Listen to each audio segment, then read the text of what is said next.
Oh, there's not much to do on a weekend now, is there? Anyway, so been looking at the doing some frequency sweeps. These are direct, These are direct. So just going through a little bit one at a time. That's how it is without any, filtering or such yeah.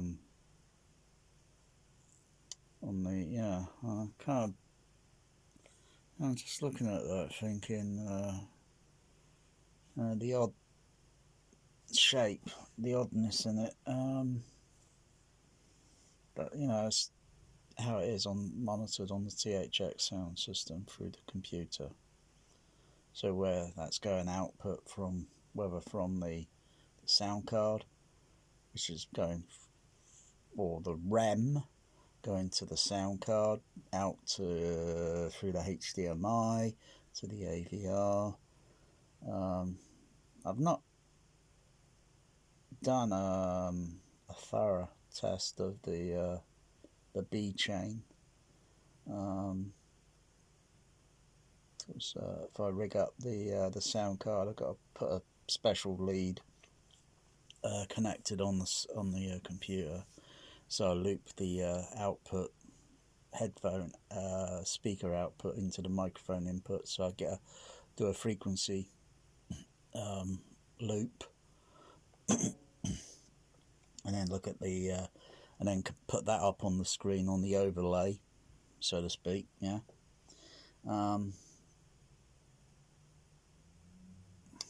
And then and then having something that outputs specifically straight to the AVR, and then have the output of the SW going straight to the, so it won't be going through anything else in the B chain. Won't be going through any DCX or FBQ or anything. It'll be going straight out over to the so I can observe that characteristic of the frequency response, and then connect it back up onto the rest of the B chain, and then see how it looks. To see what the trade-off is, that is, which are going to be, very few dB, I guess. But I was just messing around with DCX, and then I got that frequency curve. That's not too bad. It's not too bad. Get a nice bit of low end extension, even though it's going down that way. I mean, still. And then I did and then applied another filter, because I could see how it's kind of like a bit of a dip there, So I kind of stuck a filter in. I thought, what if I randomly put a filter PEQ round here, and then widen the Q bandwidth out, so forth, and I got that frequency response. That's not too bad. I mean, crikey. What's wrong with that? It's going down below 20 up there. It's not too bad. But then starts to shallow. Yeah, that bothers me. And then, of course, all the way down there. Yeah, that bothers me. Yeah, I just wouldn't mind if it was like linear flat, like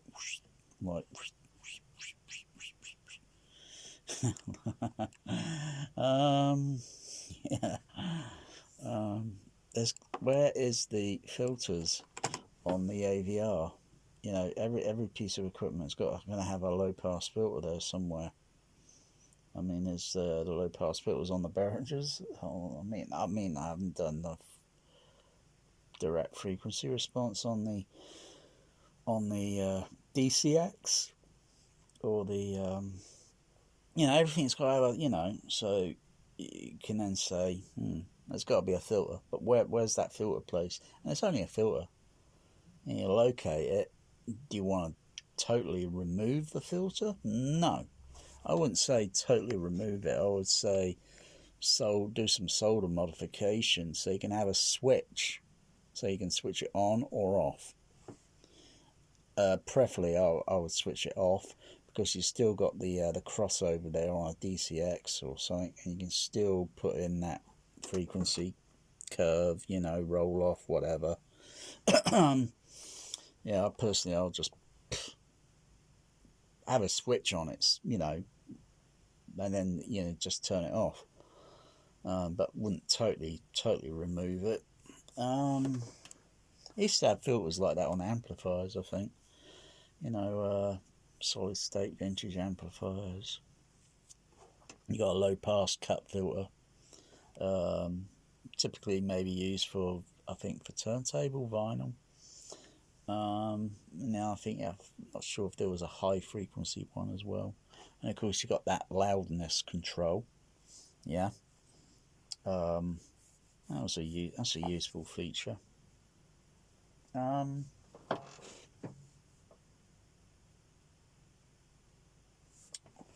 That's not too bad. The blue one. That's not too bad. It's not too bad. Could be perfected. And that's amplifier output that's going through. You know. So yeah, the JBLs they can handle it. Okay, I realised I had the Wasset on because I'm using the Behringer. What do you call it? 3000. Okay. I did have 3000. I did have 3000Ds on the SW, the subs one time. I might get some more 3000D because I forgot I had the low pass crossover switch on it. That's why I made that slight. So I've got a lot bit of hiss coming from the subwoofer channel because it's just like any other. Got the gain level up quite a bit.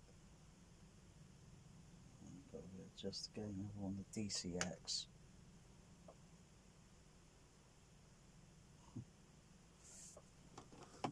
Because you will get hiss through PA equipment. You won't notice it on typical, like, you know, these subwoofer active things, you know. Nothing special there really. Of course you wouldn't notice the hiss and that because there'll be an additional filter on there as such, or you wouldn't notice it. Do a frequency sweep again. Do it very carefully. Okay, and check level.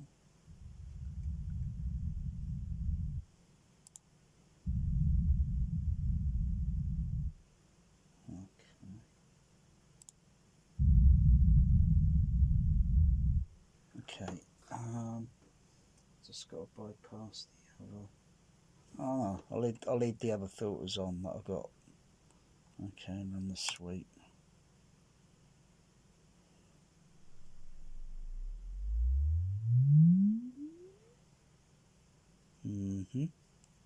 Okay, what's that look like? Okay, of course that's running at a lower level there. The orange one, the orange hair, it's running at a lower level.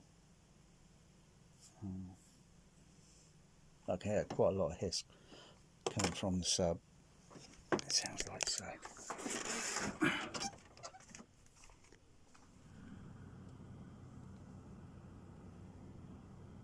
That's only because I haven't got the active filter switched on.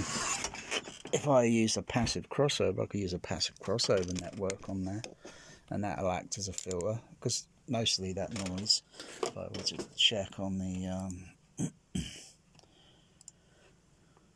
should show up here, I think.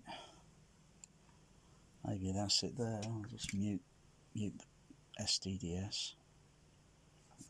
Mute the DCX. Yeah, I can see the level going down a little bit there. I'll ignore that 50 there. That's something needs to be grounded or something. It's something that's not really bothering. I don't notice any 50 hertz ground hum coming in through the system. So there's another bit of noise here where that is. But I'll unmute the DCX.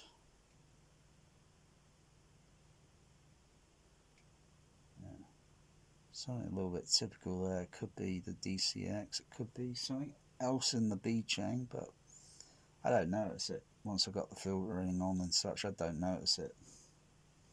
But it's there. Just like anything in the universe.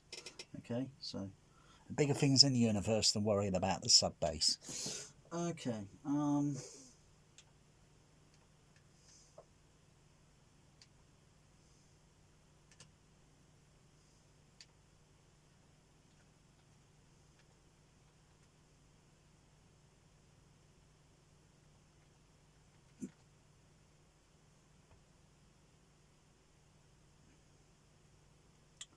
okay.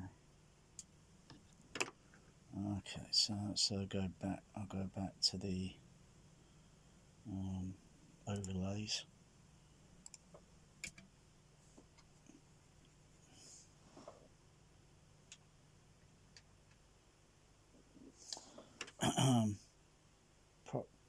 Probably put, because I've got the gain level turned right up on the DC on the NX. Got the gain level the levels turned right up maximum. What am I looking for? I'm looking for the that one there. I'll raise the level up. There we go. Bring it up, up, up, up, up, up. Hold it about there. So it just overlays on that, so round there, so to speak. Yeah, that's a little bit different. Yeah. That's a little bit different. I guess if I turn the levels down on the amplifier, it might make it different, and I can raise the other level up. But I'm curious whether or not I'm soft clipping. It's a bit quiet because it sounded like kind of like an air conditioning sort of sound at a very low sound pressure level, like an air conditioning sound coming from the two subs over here. I'll run another sweep if I want to.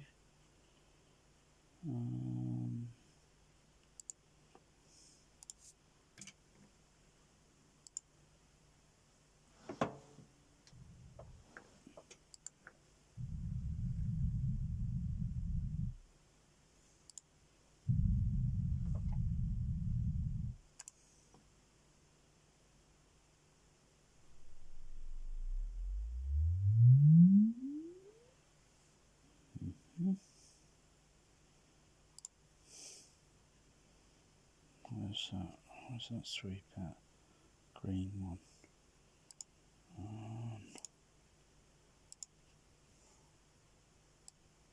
Oh, there it is. Oopsie. Back down there.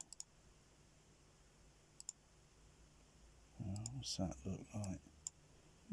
Slight difference there. So I've got I'll just check those other ones off. Okay, yeah, slight difference there. Slight difference. Not a whole lot, but there's a difference there.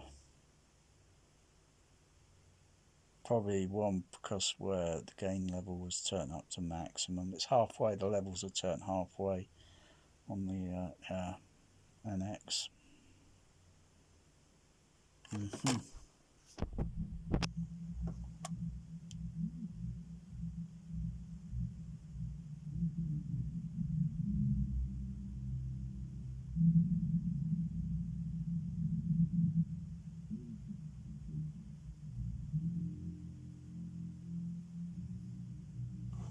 It's a bit weird that.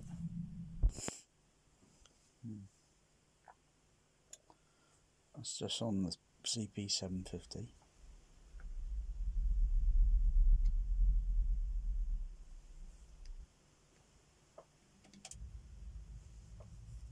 That's the Denon, and then I've got the bass management sort of that, stuffed on the top of the LFE.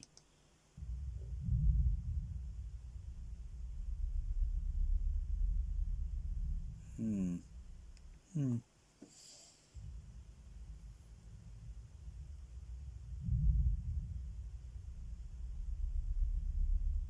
So it seems a little. Not sure. Maybe it's the climate. Maybe it's the weather and the climate, but it's kind of amusing, because I don't know how it'd be with that space station, the doors, they're like sealed. I mean, I don't know what type of seal or whatever, but it's kind of amusing. It's entertaining but amusing and inaccurately scientific. Absolutely. I mean, you can hear those space doors opening on the LFE, and you can hear them opening. I mean, I mean, really, no, no way, no way.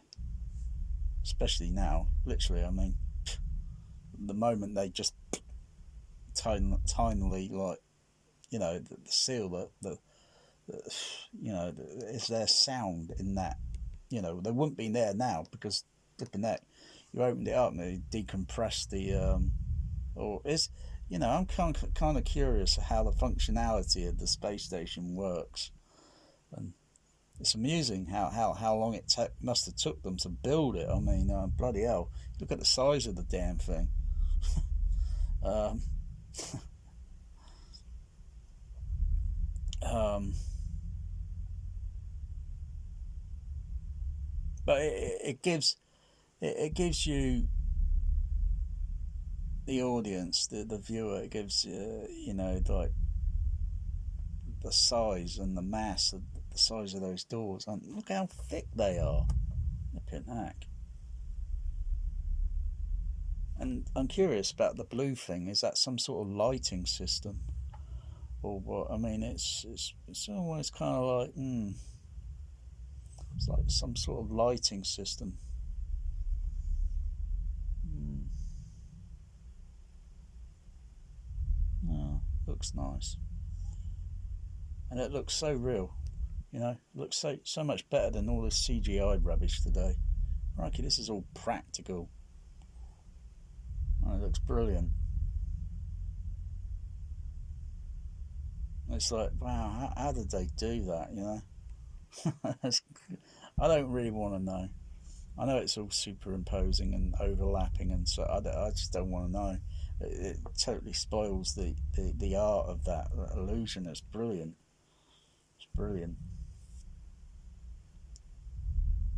It's just so amusing. It's the bass sound you hear, especially with a little bit of reverberation in it, in a vacuum.